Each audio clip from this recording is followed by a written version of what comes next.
علیکم ورحمۃ اللہ وبرکاتہ۔ محترم ناظرین، وہ کون سے رشتہ دار ہیں جن سے ایک عورت کو پردہ کرنا فرض ہوتا ہے؟ یعنی اگر عورت پردہ نہ کرے تو وہ بہت بڑی گناہگار ہوتی ہے۔ آج کی یہ ویڈیو ہر مرد اور عورت کو ضرور دیکھنی چاہیے، کیونکہ کل قیامت کے دن بہت سے مردوں سے ان کی بیویوں کے متعلق سوال کیا جائے گا۔ جہاں بہت سی عورتیں پردہ نہ کرنے کی وجہ سے پکڑی جائیں گی اور جہنم میں جائیں گی، وہیں بہت سے مرد، بہت سے شوہر بھی اپنی عورتوں سے پردہ نہ کرانے کی وجہ سے پکڑے جائیں گے اور جہنم میں جائیں گے۔ لہذا ویڈیو کو بہت دھیان سے دیکھیں اور ہمارے چینل کو سبسکرائب کر کے گھنٹی ضرور دبا لیجیے گا۔ دیکھیں، جن رشتہ داروں سے پردہ کرنا عورت کے لیے فرض ہوتا ہے وہ 17 رشتہ دار ہیں۔ یعنی 17 رشتہ داروں سے ہر عورت کے لیے ضروری ہے کہ وہ پردہ کرے، اور ہر شوہر کے لیے ضروری ہے کہ ان 17 رشتہ داروں سے اپنی عورت کو پردہ کرائے، ورنہ شوہر بھی گناہگار ہوگا اور عورت بھی گناہگار ہوگی۔ تو آئیے جانتے ہیں کہ وہ 17 رشتہ دار کون کون سے ہیں۔ تو دیکھیں، پہلا ہے اجنبی مرد۔ کوئی بھی اجنبی مرد ہو، اس سے عورت کو پردہ کرنا ضروری ہوتا ہے۔ اور دوسرا ہے چچا زاد بھائی، یعنی چچا کا لڑکا، پردہ کرنا ضروری ہے۔ تیسرا ہے پھوپھی زاد بھائی، یعنی پھوپھی کا لڑکا، پردہ کرنا اس سے بھی ضروری ہے۔ چوتھا ہے ماموں زاد بھائی، یعنی ماموں کا لڑکا، اس سے بھی پردہ کرنا ضروری ہے۔ اور پانچواں ہے خالہ زاد بھائی، یعنی خالہ کا لڑکا، اس سے بھی عورت کو پردہ کرنا ضروری ہے۔ اور چھٹا ہے دیور، دیور سے بھی پردہ کرنا ضروری ہے۔ ہماری بہت سی مائیں اور بہنوں کے اندر یہ غلط فہمی ہوتی ہے، وہ سمجھتی ہے کہ دیور تو ہنسی مذاق کے لیے ہوتا ہے، دیور سے ہنسی مذاق کرنا جائز ہے، حالانکہ یہ بہت بڑی غلط فہمی ہے اور بہت بڑا گناہ ہے۔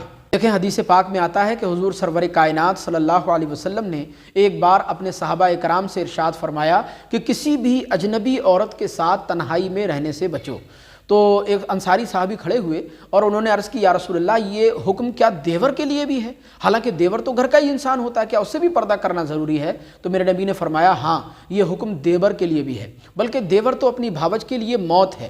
جس طرح موت انسان کے لیے سخت ہوتی ہے اور نقصان دہ ہوتی ہے، ایسے ہی دیور اگر اپنی بھاوج کے ساتھ خلوت میں رہے، تنہائی میں رہے، اکیلے میں رہے، تو وہ دیور بھی موت سے زیادہ سخت ہوتا ہے، موت سے زیادہ نقصان دہ ہوتا ہے۔ لہذا دیور سے بھی پردہ کرنا فرض ہے۔ اور ساتواں ہے جیٹھ، یعنی شوہر کا بڑا بھائی، اس سے بھی پردہ کرنا فرض ہے۔ اور آٹھواں ہے بہنوئی، بہنوئی سے بھی پردہ کرنا ضروری ہے۔ بہت سی سالیاں یہ سمجھتی ہیں کہ بہنوئی سے ہنسی مذاق کرنا جائز ہے، جو ایک بہت بڑی غلط فہمی ہے۔ بہنوئی سے بھی پردہ کرنا ضروری ہے۔ اور نواں ہے نندوئی، یعنی نند کا شوہر۔ اور 10واں ہے پھوپھا، پھوپھا سے بھی پردہ کرنا ضروری ہے۔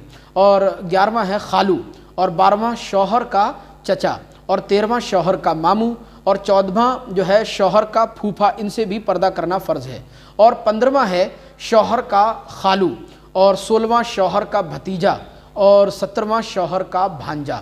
تو یہ 17 مرد ہیں، یعنی 17 طرح کے رشتہ دار ہیں۔ ان 17 رشتہ داروں سے، 17 مردوں سے ہر عورت کو چاہیے کہ وہ ان 17 رشتہ داروں سے پردے میں رہے، پردہ کرے، ورنہ سخت گناہگار ہوگی۔ دیکھیں، مرد کی حیادار آنکھیں اور عورت کا پردہ دار جسم پاکیزہ معاشرہ بننے کے ضامن ہوتے ہیں۔ لہذا ہر مرد کو چاہیے کہ وہ اپنے آنکھوں میں، اپنی نظروں میں حیا پیدا کرے، اپنی آنکھوں میں پاکیزگی، اپنی نظروں میں پاکیزگی پیدا کرے۔ کبھی بھی کسی اجنبی لڑکی پر، اجنبی عورت پر نظر پڑنے اور نگاہ پڑنے سے اپنے آپ کو بچائے۔ اور ہر عورت کو چاہیے کہ وہ اپنے لیے پردے کا التزام کرے، پردے کو لازم اور ضروری سمجھے۔ جب بھی گھر سے باہر نکلے تو بغیر پردے کے نہ نکلے، اور جب گھر میں رہے تو پردے کا بھرپور خیال رکھے۔